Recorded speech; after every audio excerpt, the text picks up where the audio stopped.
yang dilakukan oleh orang musyrikin yang meminta syafaat kepada berhala dan batu. Apakah berhala dan batu ini bisa menolong mereka di dunia? Maka jawabannya tidak bisa.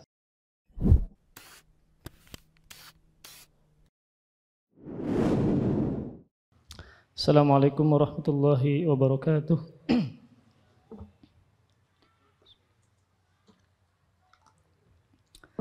Innal hamdalillah nahmaduhu wa nasta'inuhu wa nastaghfiruh wa na'udzu billahi min shururi anfusina wa min sayyiati a'malina may yahdihillahu fala mudilla lahu wa may yudlil fala hadiyalah. Wa asyhadu an la ilaha illallah wahdahu la syarika lah wa asyhadu anna Muhammadan abduhu wa rasuluhu la nabiyya ba'dah. Qala Allah ta'ala fil Qur'anil Karim ya ayyuhalladzina amanu taqullaha haqqa tuqatih wa la tamutunna illa wa antum muslimun. Ya ayyuhan nasu taqu rabbakumul ladzi khalaqakum min nafsin wahidah wa khalaqa minha zawjaha wa batha minhuma rijalan katsiran wa nisaa'a wattaqullaha alladzi tasaaluna bihi wal arham innallaha kana 'alaikum raqiba. Ya ayyuhalladzina amanu taqullaha wa qulu qawlan sadida yuslih lakum a'malakum wa yaghfir lakum dhunubakum wa may yuti'illaha wa rasulahu faqad faza fawzan 'azima. Amma ba'du fa inna asdaqal hadithi kitabullah wa khairul hadyi hadyu Muhammadin sallallahu alaihi wa alihi wasallam wa syarrul umuri muhdatsatuha fa inna kulla muhdatsatin bid'ah wa kulla bid'atin dhalalah wa kulla dhalalatin finnar. Alhamdulillah, kita bersyukur kepada Allah Subhanahu wa taala kembali kita berkumpul di majlis ini dalam rangka untuk menjalankan ketaatan kepada Allah Subhanahu wa taala, dalam rangka untuk menunaikan tugas kita sebagai seorang hamba, yaitu beribadah kepada Allah Subhanahu wa taala. Dan kita berharap dan berdoa dengan mengatakan Allahumma inna nas'aluka ilman nafi'a wa rizqan thayyiba wa amalan mutaqabbala. Ya Allah, kami meminta kepada Engkau ilmu yang bermanfaat dan rezeki yang baik dan amalan yang diterima. Kemudian salawat serta salam semoga selalu tercurahkan kepada panutan kita Nabi besar Muhammad sallallahu alaihi wa alihi wasallam, dan juga kepada para keluarga beliau, para sahabat beliau, dan orang-orang yang senantiasa meniti sunnah dan jalan beliau sampai hari kiamat kelak. Amin ya rabbal alamin. Kita masih membahas tentang bab syafa'ah, bab yang ke-17. Kita ringkas ya secara ringan dan cepat saja. Di pertemuan sebelumnya, syafaat ini diambil dari kata asy-syaf'u yang artinya adalah genap. Yang artinya adalah genap, berarti lawannya adalah witrun, ganjil. Maka ketika orang yang meminta syafaat, dia meminta kepada pemberi syafaat agar yang memberi syafaat ini meminta bantuan kepada Allah Subhanahu wa taala, maka sehingga yang meminta syafaat ini sendiri kemudian meminta syafaat kepada yang memberikan syafaat, maka dia menjadi berdua, menjadi genap, tidak sendirian. Adapun secara istilah, maka makna dari syafaat adalah at-tawassut lil ghairi fi jalbil manfaah au daf'i mudarrah. Syafaat yaitu menjadi perantara bagi orang lain untuk mendatangkan manfaat atau untuk menolak mudarat. Menjadi perantara bagi orang lain untuk mendatangkan manfaat atau untuk menolak bahaya. Dan syafaat yang diterima di sisi Allah Subhanahu wa taala kalau memenuhi syaratnya. Syarat yang pertama adalah izin Allah bagi yang akan memberikan syafaat. Seperti Rasulullah sallallahu alaihi wasallam diizinkan oleh Allah memberikan syafaat. Syarat yang kedua adalah Allah ridha kepada orang yang akan diberikan syafaat. Ini orang yang ketiga ya. Jadi misalnya Nabi Muhammad diizinkan untuk memberikan syafaat. Kemudian Nabi Muhammad memberikan syafaatnya kepada umatnya, maka umatnya ini harus Allah ridhoi. Harus apa? Allah ridhoi. Kemudian di antara ulama menambahkan satu syarat lagi, yaitu Allah memberikan syafaat hanya kepada orang-orang yang mentauhidkan Allah Subhanahu wa taala. Maka berarti orang musyrikin, maka mereka tidak diberikan syafaat. Kemudian berhala, maka Allah tidak mengizinkan mereka menjadi pemberi syafaat. Kemudian di sini penulis membawakan beberapa dalil. Dalil yang pertama firman Allah Subhanahu wa taala di surah Al-An'am ayat 51. Wa anzir bihil ladzina yakhafuna ay yuhsyaru ila rabbihim laisa lahum min dunihi waliyyu wala syafi'un la'allahum yattaqun. Kata Allah Subhanahu wa taala, dan peringatkanlah dengannya. Nya maksudnya adalah Al-Qur'an, ya. Dan peringatkanlah dengannya Al-Quran itu orang yang takut akan dikumpulkan kepada Rabb-nya pada hari kiamat, tidak ada bagi mereka pelindung dan tidak ada bagi mereka pemberi syafaat selain Allah Subhanahu wa taala, agar mereka bertakwa kepada Allah Subhanahu wa taala. Maka dari ayat ini ada beberapa pelajaran. Yang pertama adalah bahwa yang paling menyelamatkan seseorang pada hari kiamat kelak adalah ketakwaannya sendiri. Ketakwaannya sendiri. Makanya Allah mengatakan di akhir ayat, la'allahum yattaqun, agar kalian bertakwa kepada Allah Subhanahu wa taala. Kemudian pelajaran yang kedua adalah ayat ini menafikan adanya pemberi syafaat. Ayat ini menafikan adanya pemberi syafaat. Kan Allah mengatakan, sedangkan mereka tidaklah mempunyai seorang pelindung dan pemberi syafaat. Berarti ayat ini menafikan adanya pemberi syafaat. Maksudnya adalah syafaat yang tidak diizinkan oleh Allah Subhanahu wa taala. Kemudian pelajaran yang ketiga, ayat ini tidak menafikan adanya syafaat-syafaat yang ditetapkan oleh Allah Subhanahu wa taala yang disebutkan dari dalil-dalil yang lain. Jadi dalam ayat ini Allah Subhanahu wa taala menjelaskan bahwa yang paling menyelamatkan seseorang pada hari kiamat adalah tetap amal solehnya sendiri, tetap ketakwaan dia kepada Allah Subhanahu wa taala. Kemudian tadi ayat ini menafikan adanya pemberi syafaat, yaitu syafaat yang tidak diizinkan oleh Allah Subhanahu wa taala, seperti berhala, patung-patung dan seterusnya. Sekalipun orang musyrikin ya dulunya ketika mereka menyembah berhala-berhala tersebut, walaupun tujuannya baik, sebenarnya mereka meminta atau berdoa kepada berhala ini tujuannya adalah agar si berhala ini ketika mereka di hari kiamat memberikan syafaat di sisi Allah Subhanahu wa taala. Memang tujuannya baik, tapi caranya adalah salah. Mereka menjadikan berhala ini sebagai pemberi syafaat. Padahal Allah menafikan itu. Kenapa? Karena berhala tidak diizinkan untuk memberikan syafaat. Kemudian para penyembahnya, orang musyrikinnya, Allah tidak ridhoi. Allah tidak ridhoi. Sehingga jenis dari syafaat ini dinafikan, tidak diterima. Kemudian adapun dalil yang kedua, ketiga dan keempat, firman Allah Subhanahu wa taala, dalil yang kedua surah Az-Zumar ayat 44. Qul lillahish syafa'atu jami'a. Kemudian dalil yang ketiga firman Allah Subhanahu wa taala, man dzalladzi yashfa'u 'indahu illa biiznih.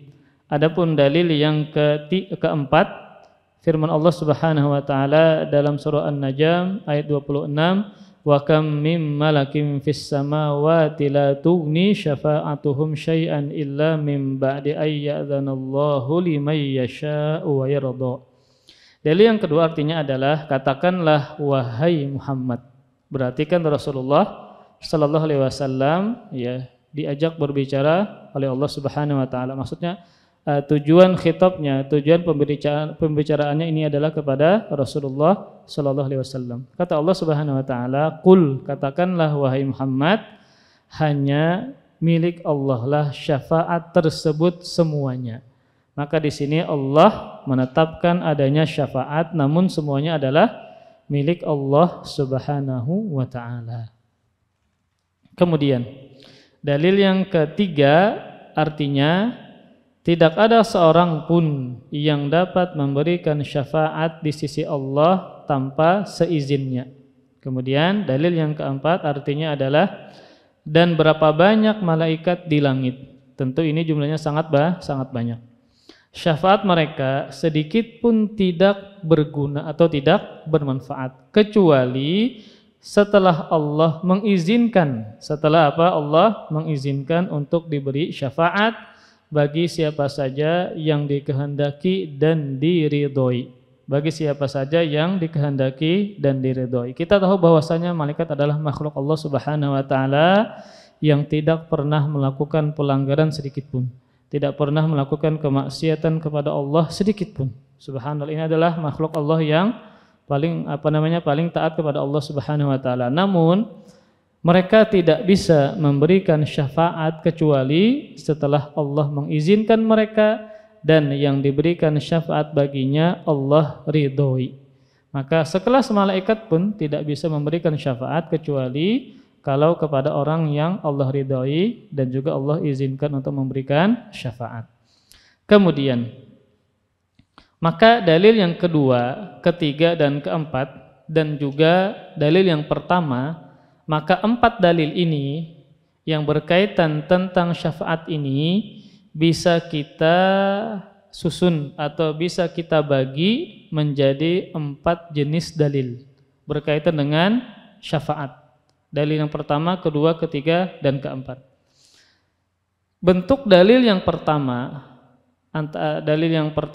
dari dalil yang ke-1 sampai ke-4, bentuk dalilnya adalah menetapkan syafaat hanya milik Allah. Ini terdapat pada dalil yang kedua, menetapkan syafaat hanya milik Allah Subhanahu wa taala.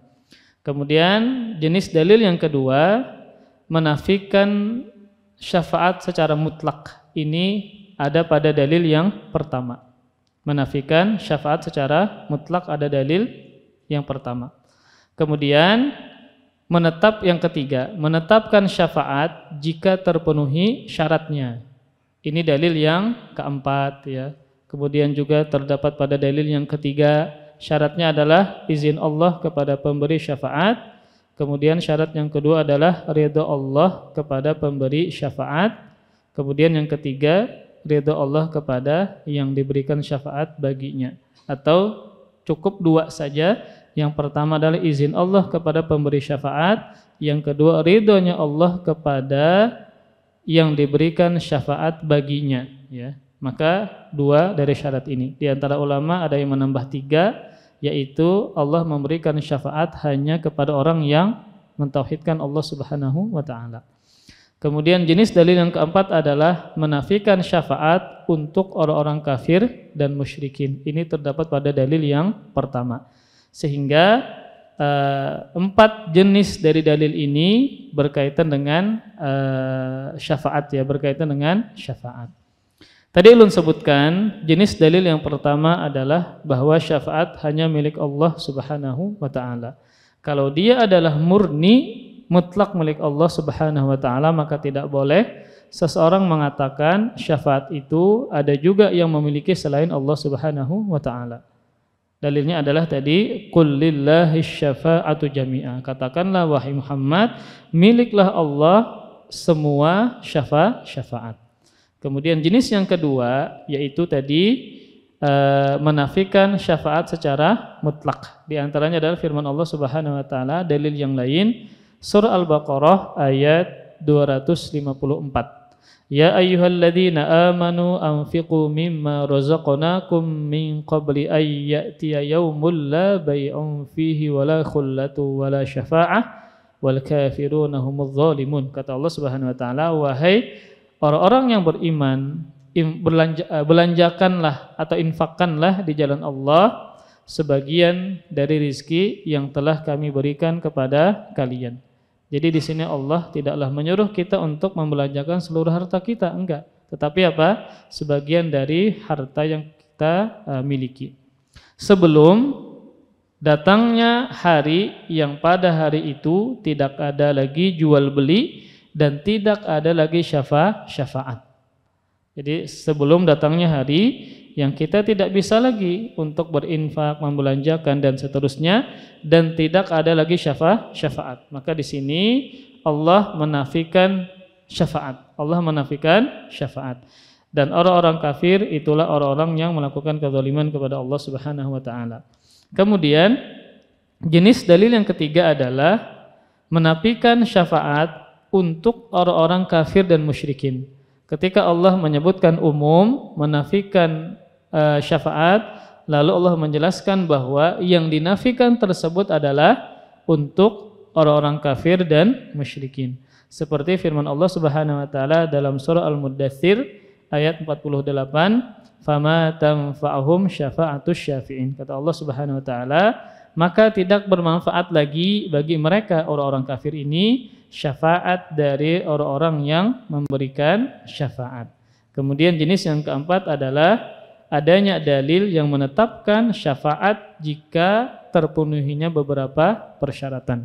Yang pertama adalah izin Allah kepada pemberi syafaat, yang kedua adalah ridha Allah kepada yang diberikan syafaat baginya. Ketika dua syarat ini terpenuhi, maka syafaat bisa diterima. Kemudian para ikhwah sekalian, kita teruskan masih murojaah ya. Kemudian pembagian syafaat. Maka syafaat dari sisi dikabulkan atau tidaknya terbagi dua. Syafaat ditinjau dari sisi dikabulkannya atau tidak terbagi dua macam. Yang pertama adalah syafaat musbatah. Syafaat musbatah artinya syafaat yang ditetapkan, syafaat yang diterima kalau dia memenuhi syaratnya. Kemudian yang kedua syafaat manfiyah, syafaat yang ditolak, syafaat yang dinafikan kalau tidak memenuhi persyaratannya. Kemudian pembagian syafaat yang lain ditinjau dari tempatnya. Pembagian syafaat ditinjau dari tempatnya di mana syafaat ini bisa didapatkan. Maka terbagi dua lagi. Yang pertama syafaat di dunia. Yang pertama adalah syafaat di dunia. Nah, kemudian syafaat di dunia ini terbagi pulang menjadi dua. Terbagi pulang menjadi dua. Yang pertama syafaat pada perkara yang dimampui oleh hamba. Syafaat pada perkara yang dimampui oleh hamba. Yang kedua syafaat pada perkara yang tidak dimampui oleh si hamba. Ini berkaitan ketika hidup di dunia, bermuamalah, maka ada syafaat di sini. Tapi berkaitan dengan masalah dunia. Nah, tadi kan ulun sebutkan syafaat di dunia ada dua macam. Yang pertama yang dimampui, yang kedua yang tidak dimampui. Yang pertama adalah syafaat pada perkara yang dimampui oleh hamba. Seperti misalnya orang yang ingin melamar kerja. Orang yang ingin melamar kerja ke perusahaan kawan kita. Kemudian ternyata yang melamar ini kawan kita. Kemudian bos perusahaan ini ternyata kawan kita juga. Nah, lalu kita sebagai kawannya ini ingin berbuat baik kepada si yang melamar ini. Lalu ulun kan berarti mampu memberikan syafaat. Berupa apa? Berupa memberikan rekomendasi bahwa si fulan ini yang melamar ini adalah kawan saya. Dia adalah penuntut ilmu misalnya, banyak hafalannya. Ini kan berarti rekomendasi. Ya, menyebutkan kebaikan-kebaikan dia. Berarti kan ulun sebagai apa? Pemberi syafaat. Sebagai menjadi perantara agar si kawan ini mendapatkan apa? Manfaat, agar dia diterima di perusahaan kawan ulun juga. Nah, kebetulan ulun banyak bisi kawan misalnya. Maka ini adalah syafaat di dunia berkaitan dengan muamalah dan ulun mampu memberikan tadi.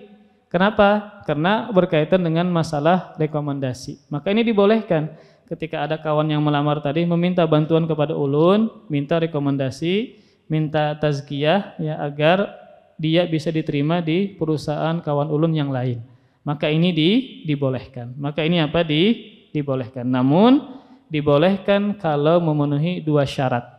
Dibolehkan ulun memberikan syafaat, memberikan bantuan tadi agar dia diterima di perusahaan kawan ulun yang lain kalau memenuhi 2 syarat pulang. Yang pertama adalah perkaranya adalah perkara yang mubah. Karena kan kawan ulun begawe di perusahaan itu adalah perbuatan yang mubah. Kalau ulun merekomendasikan dia untuk melakukan atau pekerjaan yang haram, ulun nggak boleh memberikan apa? Rekomendasi. Jadi dalam perkara yang mubah. Kemudian syarat yang kedua, meyakini bahwa yang menentukan tetap Allah Subhanahu wa taala. Jadi si pelamar ini dan ulun juga harus meyakini bahwa urusannya adalah yang menentukan keberhasilan adalah Allah Subhanahu wa taala. Kan ulun berarti sebagai apa? Yang memberikan syafaat, menjadi penengah, menjadi perantara agar si kawan ini mendapatkan manfaat bisa diterima di perusahaan kawan tadi. Maka ini dibolehkan kalau memenuhi 2 syarat. Yang pertama dalam perkara yang mubah, yang kedua meyakini bahwa keberhasilan tetap datangnya dari Allah Subhanahu wa taala. Kemudian masih berkaitan dengan syafaat di dunia, yaitu yang kedua pada perkara yang tidak dimampui oleh hamba. Pada perkara yang tidak dimampui oleh si hamba, seperti yang dilakukan oleh orang musyrikin yang meminta syafaat kepada berhala dan batu. Apakah berhala dan batu ini bisa menolong mereka di dunia? Maka jawabannya tidak bisa. Atau ada orang yang datang ke kuburan, lalu dia menjadikan penghuni kubur ini perantara antara dia dengan Allah Subhanahu wa taala, maka juga ini tidak boleh. Kenapa demikian? Karena si penghuni kubur ini tidak bisa menolong orang yang hidup. Tidak bisa menolong orang yang hidup. Dia tidak mampu untuk menolong orang yang hidup. Maka ini adalah perbuatan-perbuatan yang tidak boleh diharamkan oleh Allah Subhanahu wa taala. Karena si hamba yang sudah meninggal ini tidak mampu untuk melaksanakan kebaikannya karena dia sudah meninggal dunia. Karena dia tidak mampu untuk menolong orang yang masih hidup. Kemudian syafaat tadi ditinjau dari tempatnya. Yang pertama kan di dunia. Kemudian yang kedua adalah syafaat di akhirat. Syafaat di akhirat. Maka syafaat di akhirat terbagi dua pulang. Yang pertama adalah syafaat khusus untuk Nabi Muhammad. Syafaat khusus untuk siapa? Nabi Muhammad SAW. Syafaat yang kedua adalah umum, ya. Syafaat yang kedua adalah umum untuk malaikat, para nabi, kemudian orang-orang yang mati syahid dan juga kaum muslimin. Mereka bisa memberikan syafaat. Jadi syafaat di hari kiamat ada 2 macam. Yang pertama khusus untuk Rasulullah sallallahu alaihi wasallam. Jadi jenis syafaat ini yang hanya diberikan kepada Rasulullah saja, tidak diberikan kepada orang lain. Kemudian jenis yang kedua, syafaat umum yang bisa dilakukan oleh para malaikat, para nabi, sebagian amal soleh. Kemudian juga kaum muslimin secara umum mereka bisa memberikan syafaat di hari kiamat. Yang pertama tadi adalah syafaat khusus diberikan kepada Rasulullah sallallahu alaihi wasallam.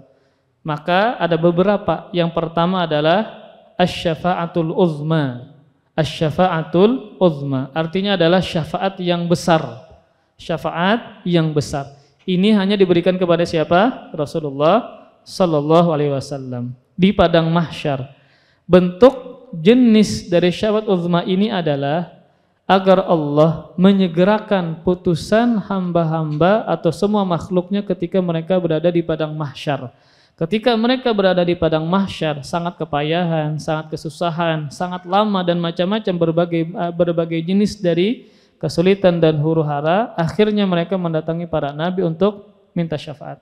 Semuanya minta uzur, kemudian mereka terakhir mendatangi Rasulullah sallallahu alaihi wasallam. Akhirnya Rasulullah berdoa kepada Allah agar disegerakan proses dari orang-orang yang sedang berada di padang mahsyar agar diputuskan peradilan mereka. Ini ketika di padang mahsyar. Maka semua rasul minta uzur, tidak bisa memberikan syafaat. Kemudian para manusia akhirnya datang kepada Rasulullah dan Rasulullah berdoa kepada Allah agar manusia di padang mahsyar dipercepat proses peradilan mereka. Maka ini adalah syafaat khusus bagi siapa? Hanya Rasulullah sallallahu alaihi wasallam saja. Di antara dalilnya adalah firman Allah Subhanahu wa taala di surah Al-Isra ayat 79. Wa minal laili fatahajjad bihi nafilatan lak asa ayyab'atsaka rabbuka maqaman mahmuda. Kata Allah Subhanahu wa taala, dan pada sebagian malam salat tahajudlah engkau wahai Muhammad sebagai suatu ibadah tambahan bagimu, semoga Tuhanmu mengangkat kamu ke tempat yang terpuji. Maka maksud dari maqaman mahmuda, tempat yang terpuji, adalah syafaat. Adalah apa?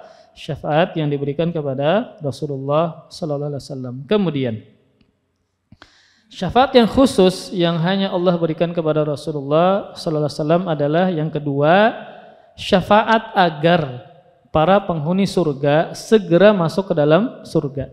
Syafaat agar para penghuni surga segera memasuki ke dalam surga.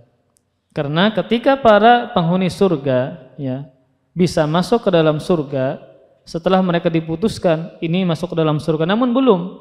Kemudian setelah pintu surga pertama kali dibukakan oleh siapa? Rasulullah sallallahu alaihi wasallam, lalu mereka bersegera untuk memasukinya.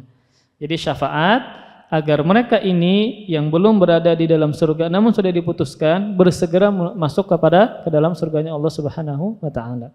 Maka ini juga khusus Allah berikan kepada Rasulullah sallallahu alaihi wasallam. Kemudian syafaat yang khusus yang ketiga yang hanya Allah berikan kepada nabi kita adalah syafaat untuk pamannya Abu Thalib. Syafaat untuk pamannya Abu Thalib, padahal Abu Thalib ini meninggal dunia dalam keadaan kafir, tidak beriman kepada Allah Subhanahu wa taala. Berarti kan ini menunjukkan bahwa secara umum orang yang tidak mentauhidkan Allah tidak bisa mendapatkan syafaat. Namun Allah khususkan untuk Rasulullah sallallahu alaihi wasallam sebagai bentuk kemuliaan kepada Nabi Muhammad, maka Rasulullah bisa memberikan syafaat kepada Abu Thalib. Tapi syafaatnya bukan dikeluarkan dari neraka, enggak, cuma diringankan saja. Namun walaupun jenis azab ini ringan, bukan berarti dia bisa enak-enakan, enggak. Tetap dia mendapatkan azab yang begitu pedih, sekalipun dikatakan adalah azab yang paling ringan. Maka ketika Nabi sallallahu alaihi wasallam ditanya tentang pamannya, dia bertanya kepada Nabi Muhammad sallallahu alaihi wasallam, hal nafa'ta Aba Talibin bi syai'in fa innahu kana yahutuka wa yaghdabu laka. Qala na'am huwa fi dahdahin min nar walaula ana lakana fid darkil asfali minan nar. Hadis ini sahih dikeluarkan oleh Imam Muslim. Ada seorang sahabat bertanya kepada Rasulullah, wahai Rasulullah, apakah engkau bisa memberikan manfaat kepada Abu Thalib walaupun sedikit? Bukankah ketika dia masih hidup dia membelamu, melindungimu, bahkan marah untuk membelamu? Maka Nabi menjawab, iya, dia berada di neraka yang paling atas atau paling ringan atau paling atas. Kalau bukan karena syafaatku, pasti dia akan disiksa di dasar neraka. Jadi ini jenisnya adalah diringankan, yang asalnya dia di dasar neraka namun diringankan ke neraka yang atas atau neraka yang bagian atas. Namun tadi tetap tidaklah ringan karena seringan-ringannya azab neraka itu sangatlah pedih. Kemudian dalam hadis yang lain yang dikeluarkan oleh Imam Muslim juga, Rasulullah bersabda, la'allahu tanfa'uhu syafa'ati yaumal qiyamah fayuj'alu fi dahdahim min nar yablughu ka'baihi yagli minhu dimaguhu. Semoga syafaatku bermanfaat baginya kelak pada hari kiamat. Api neraka hanya diletakkan setinggi 2 tumitnya, ini di bawah aja Jadi ketika dia berada di neraka tersebut, kemudian api diletakkan setinggi 2 tumitnya, cuma dibatis, sehingga membuat otaknya mendidih. Nah, nang di bawah nang dicucul, yang di atas yang mendidih. Maka pian bayangkan anggota tubuh yang paling dekat dengan kedua tumit tadi, maka dia lebih terbakar lagi. Jadi ketika yang api neraka ini menyentuh tumitnya, saking panasnya nang paling atas dari anggota tubuhnya ikut mendidih. Nah, jadi kalau seandainya bukan kena syafaat Nabi, maka dia akan ditenggelamkan dengan api neraka. Jadi cuma sampai kepada dua tumitnya. Namun ini begitu ganas kalau kita katakan. Kenapa demikian? Karena ketika menyentuh kedua tumitnya sampai otaknya mendidih. Maka ini jenis syafaat ya yang hanya Rasulullah Sallallahu Alaihi Wasallam yang diberikan kepadanya. Namun tetap Abu Thalib berada di dalam neraka. Kemudian jenis syafaat yang khusus kepada Nabi Muhammad yang keempat adalah syafaat untuk umatnya yang masuk surga tanpa hisab agar segera masuk ke dalam surga. Syafaat untuk umatnya yang masuk surga tanpa hisab agar segera masuk ke dalam surganya Allah Subhanahu wa taala. Dalam hadis yang dikeluarkan oleh Muslim, Rasulullah sallallahu alaihi wasallam yang menyebutkan tentang hadis yang panjang. Di situ Nabi mengatakan, "Tsumma qala ya Muhammad irfa' ra'sak." Sal tu'tahu isfa' tusyaffa' fa'arfa'u ra'si fa'aqulu ya Rabbi ummati fayuqal ya Muhammad adkhilil jannah min ummatika man la hisaba alaihi minal babil aiman min abwabil jannah. Dia berfirman, Allah Subhanahu wa taala mengatakan, wahai Muhammad, angkatlah kepalamu, mintalah maka engkau akan diberikan. Mintalah syafaat, maka engkau akan diizinkan untuk memberikan syafaat. Kata Rasul, lalu aku mengangkat kepalaku. Jadi ketika Rasulullah berdoa kepada Allah, beliau dalam keadaan menunduk, dalam keadaan sujud kepada Allah Subhanahu wa taala. Dan aku mengatakan, ya Allah, tolonglah umatku, selamatkanlah umatku, tolonglah umatku, dan seterusnya. Kemudian dijawab, wahai Muhammad, masuklah ke surga umatmu yang bebas hisab dari pintu kanan surga. Jadi Allah secara khusus menyebutkan agar Rasulullah Sallallahu Alaihi Wasallam masuk ke dalam surga bersama umat yang tidak dihisab oleh Allah Subhanahu Wa Taala, agar mereka masuk ke dalam surganya Allah. Dan selain mereka lewat pintu yang lain. Jadi bagi umat Nabi Muhammad Sallallahu Alaihi Wasallam yang tidak dihisab, maka mereka memasuki surga dari pintu kanan. Maka selain mereka dari pintu yang lain. Jadi ini tentang keistimewaan yang lain bagi umat Nabi Muhammad Sallallahu Alaihi Wasallam yang mereka mendapatkan keutamaan khusus masuk surga tanpa hisab dan tanpa azab. Ketika mereka divonis demikian, maka mereka disegerakan untuk masuk ke dalam surga karena siapa? Syafaat dari Rasulullah Sallallahu Alaihi Wasallam. Kemudian jenis syafaat yang kedua pada hari kiamat adalah syafaat umum yang diberikan untuk para malaikat kah, para nabi-nabi yang lain kah, kemudian orang-orang mati syahid kah, atau kaum muslimin secara umum. Maka semua dari kita berpotensi dan bisa memberikan syafaat kepada orang lain. Makanya di antara hikmah kita banyak berkawan orang soleh. Nah, apa hikmahnya? Ya karena pian rancak ke masjid, rancak ke majelis ilmu agama, berkawan dengan orang-orang soleh, para penuntut ilmu agama, para ulama. Hikmahnya apa? Bisa jadi kita di hari kiamat diberikan syafaat oleh mereka, karena mereka orang-orang soleh. Maka itu hikmah dari apa? Banyak bisi kawan penuntut ilmu agama, para ulama, orang-orang yang senantiasa menjaga salatnya, menuntut ilmu, itu adalah apa? Bisa menolong kita di hari kiamat, bisa memberikan syafaat kepada kita ketika kita mendapatkan kesulitan pada hari kiamat. Di antara bentuk syafaat jenis ini adalah satu, syafaat untuk penghuni neraka agar keluar dari neraka. Nah, si anak menarik abah, bisa jadi demikian. Anaknya ternyata anak yang soleh ya, dia penghafal Al-Quran misalnya ya. Kemudian abahnya senantiasa memperhatikan agama anaknya, tapi abahnya ternyata malah luput misalnya. Kemudian ketika abahnya masuk ke dalam neraka, anaknya bisa mengeluarkan si abahnya dari siksa api neraka dengan izin Allah Subhanahu wa taala. Maka si anak ini bisa memberikan syafaat kepada orang tuanya ketika orang tuanya apa? Di dalam neraka, agar dikeluarkan dari siksa api neraka. Kemudian yang kedua, syafaat kepada orang yang seharusnya berhak masuk neraka agar tidak jadi masuk neraka. Kalau yang pertama tadi sudah di neraka, lalu anaknya mencari abahnya, kereda abahnya, lalu akhirnya dia berdoa kepada Allah agar abahnya dikeluarkan, maka dikeluarkan. Kalau yang kedua ini, orang ini sudah divonis masuk ke dalam neraka, tapi belum masuk ke dalam neraka. Kemudian karena syafaat orang lain, akhirnya dia tidak jadi masuk ke dalam nerakanya Allah Subhanahu wa Ta'ala. Ya. Asalnya apa tadi? Dia sudah divonis masuk ke dalam neraka, namun belum dimasukkan ke dalam neraka. Kemudian ada yang memberikan syafaat, entah malaikat, ada amal soleh, entah anak-anaknya, teman-temannya. Akhirnya dia tidak jadi masuk ke dalam nerakanya Allah Subhanahu wa Ta'ala. Kemudian jenis yang ketiga, syafaat kepada orang yang berhak masuk surga. Syafaat kepada orang yang berhak masuk surga agar dinaikkan derajatnya. Syafaat kepada orang yang berhak masuk surga agar dinaikkan derajatnya. Ini yang memberikan syafaat juga adalah entah para nabi kah, malaikat kah, orang soleh kah, dan seterusnya. Nah, kemudian apa gerang manfaatnya? Dia ini ditinggikan derajatnya.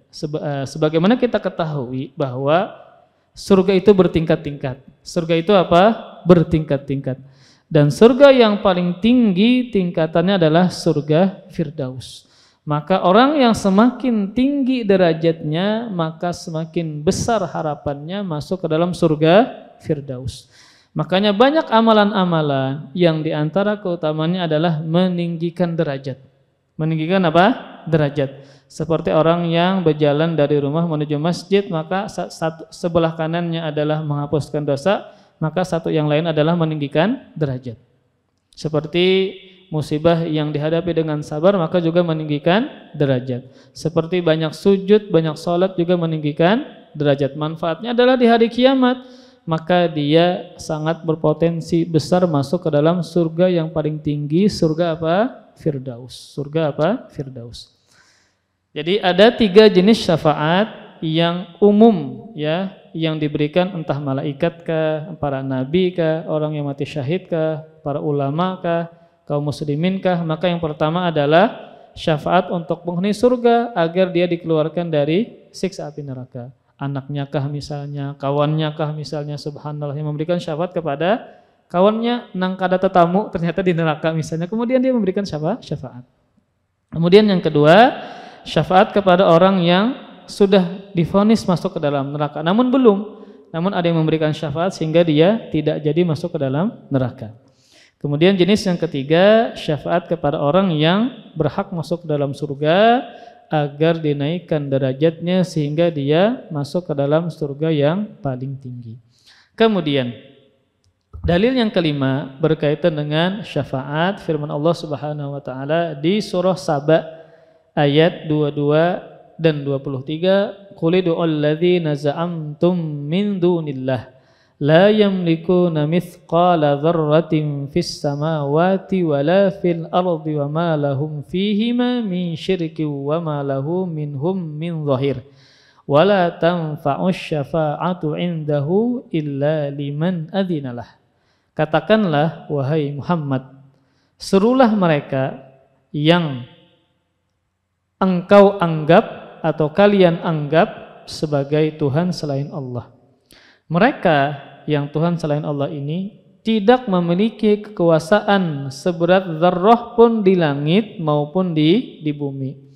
Jadi yang mereka sembah ini tidak memiliki kekuasaan sedikit pun sekalipun seberat zarrah. Zarrah ini banyak ulama menyebutkan maknanya. Intinya adalah dia benda yang paling ringan, paling ringan. Ada yang mengatakan itu adalah semut hitam, ada yang mengatakan kepala semut, ada yang mengatakan adalah biji sawi, ya. Ada yang mengatakan itu adalah debu yang berterbangan kalau kena sinar matahari. Debu yang terbang kalau kena sinar matahari, maka dinamakan dengan zarrah. Maksudnya adalah Allah menyuruh Rasulullah sallallahu alaihi wasallam menanyakan kepada mereka yang menyembah selain Allah, apakah yang disembah selain Allah ini memiliki kekuasaan sekalipun seberat zarrah di bumi dan di langit. Dan mereka tidak mempunyai suatu andil apapun dalam penciptaan langit dan bumi. Maka berhala ini tidak memiliki kekuasaan di langit dan bumi, dan juga tidak memiliki andil menciptakan di langit dan bumi, dan sama sekali tidak ada di antara mereka menjadi pembantu baginya bagi Allah Subhanahu wa taala. Dan tidaklah berguna syafaat di sisi Allah kecuali bagi orang yang telah diizinkannya memperoleh syafaat tersebut. Maka di sini juga bahwa Allah menafikan syafaat kepada sesembahan selain Allah.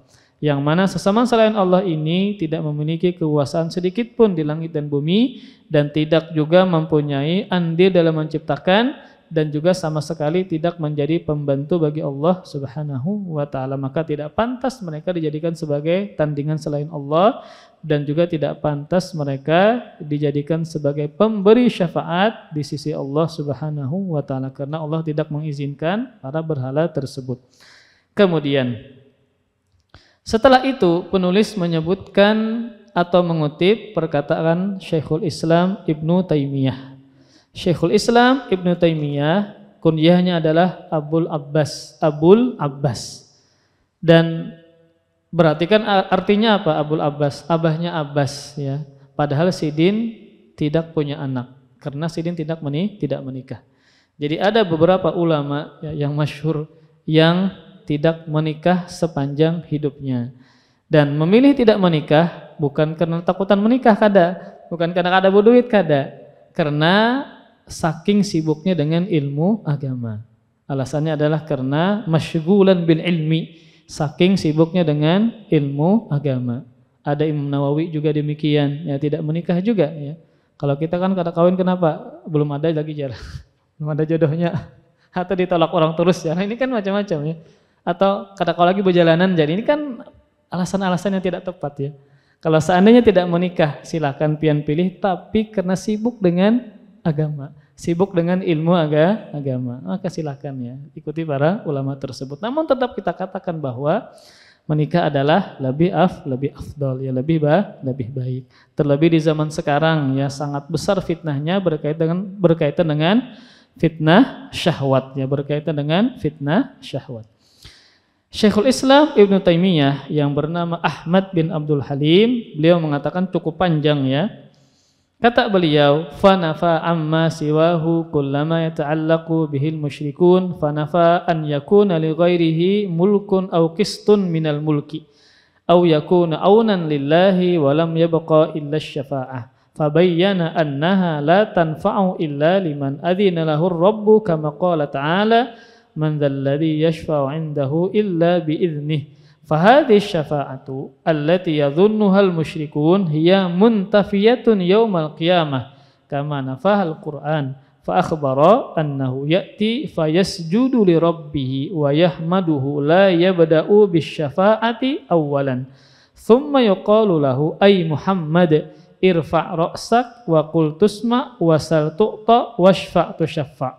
Wa qala lahu Abu Hurairah man as'adun nasi bi syafa'atika yaumal qiyamah qala man qala la ilaha illallah khalisan min qalbih fatilka syafa'atu hiya li ahli al-ikhlas bi idznillah laysat liman asyraka billah wa la takunu illa bi idznillah wa haqiqatuhu annallaha huwal ladzi tafaddalu ala ahli al-ikhlas wat tauhidi fayaghfiru lahum biwasitati du'a'i syafi' alladzi adina lahu an yashfa' liyukrimahu bidzalika wa yanala bihil maqamal mahmud fasyafa'atu allati nafaha al-Qur'an mutlaqan ma kana fiha syirkun wa tilka muntafiyatun mutlaqan wa lihadza athbata asy-syafa'ata bi'idnihi fi mawadi'a wa tilka qad bayyana ar-rasul sallallahu alaihi wasallam annaha la takunu illa li ahli tauhid wal ikhlas. Kata Syekhul Islam Ibnu Taimiyah, Allah telah menafikan segala hal yang menjadi sandaran kaum musyrikin berupa sesembahan selain Allah, yaitu dengan menyatakan bahwa tidak ada seorang pun selainnya Allah yang memiliki kekuasaan ya. Sama seperti berhala-berhala tersebut tidak memiliki kekuasaan, atau memiliki sebagian dari kekuasaan tersebut juga berhala tadi tidak memilikinya, atau menjadi pembantu Allah Subhanahu wa taala juga tidak demikian. Sehingga tidak ada yang tersisa kecuali hanya syafaat. Maka Allah jelaskan bahwa syafaat ini tidak berguna, tidak bermanfaat kecuali bagi orang yang telah diizinkan untuk mendapatkannya, sebagaimana firman Allah Subhanahu wa taala, wala yashfa'una illa liman irtada, dan mereka tidak dapat memberi syafaat kecuali kepada orang yang diridhai Allah Subhanahu wa taala.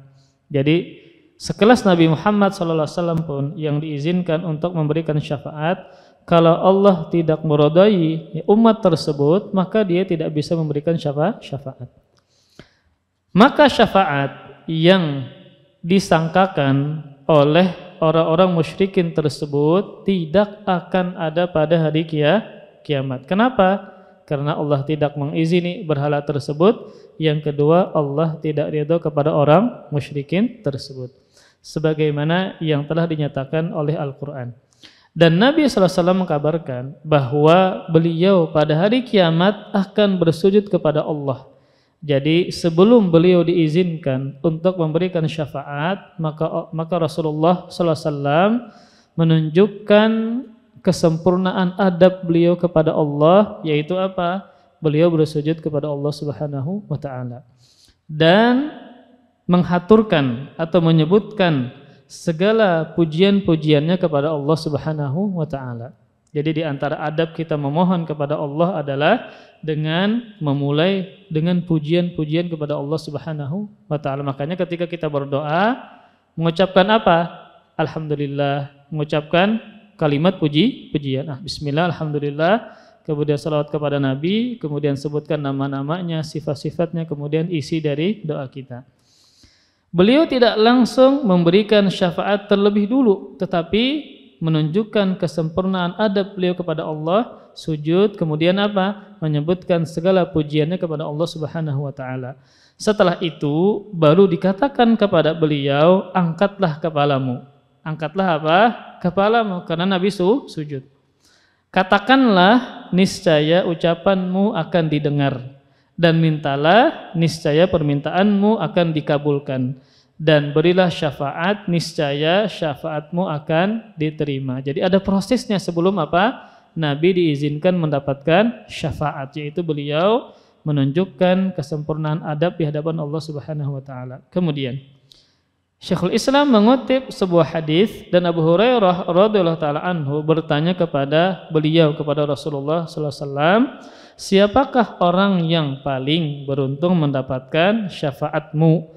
Maka Rasulullah sallallahu alaihi wasallam menjawab, yaitu orang yang mengucapkan la ilaha illallah ikhlas dari dalam hatinya.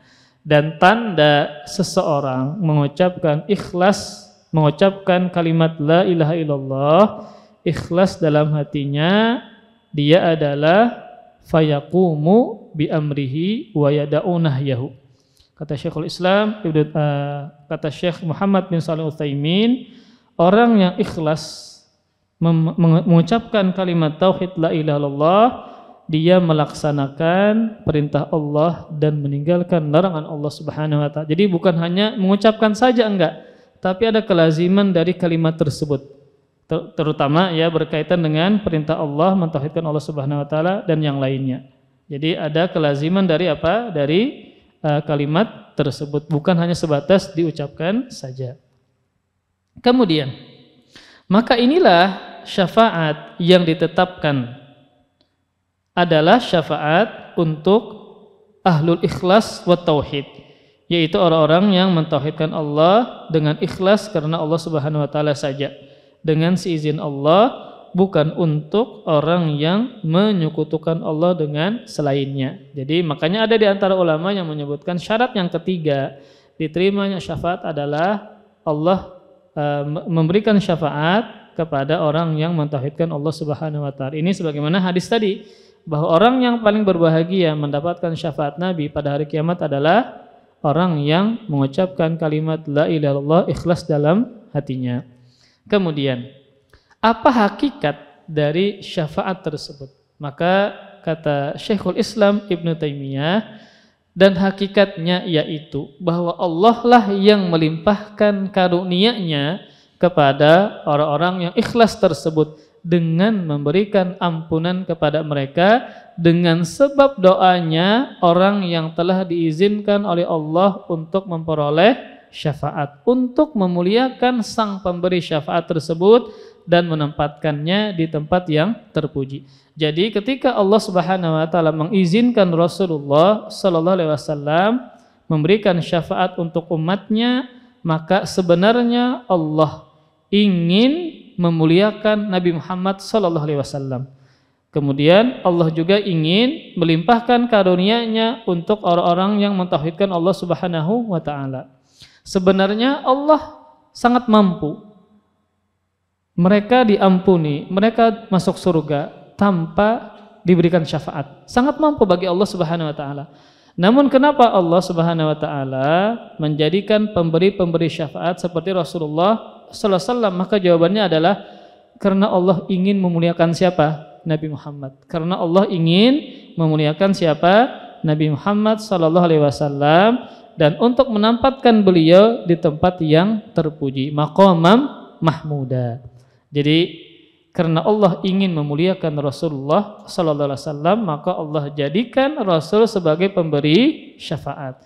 Yang jenisnya adalah Rasulullah berdoa kepada Allah Subhanahu wa taala. Berdoa kepada Allah Subhanahu wa taala agar Allah mengampuni dosa-dosa hambanya sehingga yang asalnya masuk neraka dikeluarkan.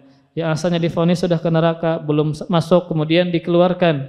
Yang asalnya sudah divonis masuk surga namun belum masuk maka disegerakan. Maka ini adalah doa-doa dari siapa? Rasulullah sallallahu alaihi wasallam. Jadi Allah ingin memuliakan Nabi Muhammad dengan bisa beliau memberikan syafaat kepada umat-umatnya. Jadi Allah ingin menampaikan ya kepada para makhluknya di hari kiamat bahwa Rasulullah adalah sosok yang Allah muliakan. Sosok yang Allah muliakan. Kemudian penulis mengatakan, jadi syafaat Syekhul Islam Ibnu Taimiyah mengatakan, jadi syafaat yang dinafikan oleh Al-Quran adalah yang di dalamnya terdapat kesyirikan. Untuk itu Al-Quran telah menetapkan dalam beberapa ayatnya adanya syafaat yaitu yang dengan izin Allah Subhanahu wa taala. Dan Nabi pun sudah menjelaskan bahwa syafaat tersebut hanya diperuntukkan bagi orang-orang yang mentauhidkan dan ikhlas karena Allah Subhanahu wa taala saja. Nah, maka di antara kesimpulannya adalah orang yang mendapatkan syafaat pada hari kiamat dan dia pasti berbahagia adalah semakin dia mentauhidkan Allah Subhanahu wa taala. Dia adalah orang yang mentauhidkan Allah Subhanahu wa taala. Kemudian terakhir kita habiskan kandungan dalam bab ini. Yang pertama adalah penjelasan tentang ayat-ayat di atas. Ada 5 dalil tadi berkaitan dengan syafaat. Maka ayat yang pertama dan kedua menunjukkan bahwasanya syafaat tersebut seluruhnya adalah hak khusus bagi Allah Subhanahu wa taala. Kemudian ayat yang ketiga menunjukkan bahwa syafaat ini tidak diberikan kepada seseorang tanpa izin Allah Subhanahu wa taala. Jadi ayat yang ketiga adalah tidak diberikan kepada seseorang kecuali Allah mengizinkannya. Ayat yang keempat menunjukkan bahwa syafaat diberikan oleh orang-orang yang Allah ridhoi dengan izinnya, ya. Maka ini berkaitan dengan ayat tersebut. Ayat yang kelima mengandung bantahan terhadap kaum musyrikin yang menyeru selain Allah Subhanahu wa taala seperti kepada berhala, yang mana berhala ini tidak memiliki sedikit pun berkaitan dengan yang ada di bumi dan juga di langit. Kemudian juga dia tidak memiliki kekuasaan sedikit pun di langit dan di bumi. Kemudian kandungan yang kedua, syafaat yang dinafikan adalah syafaat yang di dalamnya terdapat unsur-unsur kesyirikan. Kemudian yang ketiga, sifatus syafa'ah al-muthbatah, menyebutkan jenis syafaat yang ditetapkan, yaitu dia diizinkan oleh Allah Subhanahu wa taala, kemudian orang yang diberikan syafaat darinya itu diridhai Allah Subhanahu wa taala. Kemudian yang keempat, dzikrus syafaatil kubra wa hiyal maqamul mahmud. Penjelasan tentang adanya syafaat kubra, syafaat yang besar, yaitu maqam al-mahmud, kedudukan yang terpuji. Jadi maksud dari kedudukan terpuji adalah Allah memberikan syafaat besar kepada Rasulullah sallallahu alaihi wasallam. Jadi manfaatnya adalah semua makhluk di padang mahsyar agar dipercepat proses mereka di hadapan Allah Subhanahu wa taala. Kemudian yang kelima, sifatu ma yaf'aluhu sallallahu alaihi wasallam annahu la yabda'u bisyafa'ah bal yasjud fa idza udzina lahu syafa'a. Kandungan bab ini yang kelima adalah cara yang dilakukan oleh Rasulullah sallallahu alaihi wasallam ketika hendak mendapatkan syafaat. Beliau tidak langsung memberi syafaat terlebih dulu, tetapi dengan apa? Bersujud kepada Allah Subhanahu wa taala. Maka ini adalah amalan yang paling mulia, yaitu sujud di hadapan Allah Subhanahu wa taala. Makanya ada seorang sahabat ya yang dia menginginkan bersama Nabi di surga. Maka jawaban Nabi apa? Tolonglah diriku untuk bersamamu di surga dengan apa? Banyak sujud. Berarti banyak salat ya. Banyak sujud berarti banyak salat. Kemudian setelah beliau bersujud kepada Allah, menyebutkan segala pujian kepada Allah, kemudian setelah diizinkan oleh Allah, barulah beliau memberikan syafaat. Jadi ada adab-adab yang dilakukan oleh Rasulullah sebelum beliau menerima syafaat. Kemudian yang keenam, man as'adun nasi biha. Bab ini menjelaskan siapakah orang yang paling beruntung mendapatkan syafaat Nabi. Maka jawabannya adalah orang yang mentauhidkan Allah Subhanahu wa taala. Kemudian yang ketujuh, annaha la takunu liman asyraka billah. Maka syafaat tidaklah diberikan kepada orang yang melakukan kesyirikan kepada Allah Subhanahu wa taala. Kemudian yang kedelapan terakhir, bayanu haqiqatiha. Penjelasan tentang hakikat syafaat yang sebenarnya, yaitu bahwasanya Allah Subhanahu wa taala memberikan keistimewaan kepada orang-orang yang ikhlas, orang-orang yang mentauhidkan Allah, mereka dapat syafaat. Kemudian dan juga ketika Allah memberikan syafaat misal kepada Nabi Muhammad, maka dalam rangka untuk memuliakan beliau. Dalam rangka apa? Untuk memuliakan Rasulullah sallallahu alaihi wasallam, bahwa Rasulullah mendapatkan pangkat dan kedudukan yang tinggi di sisi Allah Subhanahu wa taala. Wallahu a'lam bissawab. Demikian para ikhwah sekalian, semoga Allah Subhanahu wa taala memberikan kita syafaat pada hari kiamat ya, dan semoga Allah Subhanahu wa taala senantiasa mengampuni dosa-dosa kita dan senantiasa dimudahkan dalam beramal saleh. Amin ya rabbal alamin.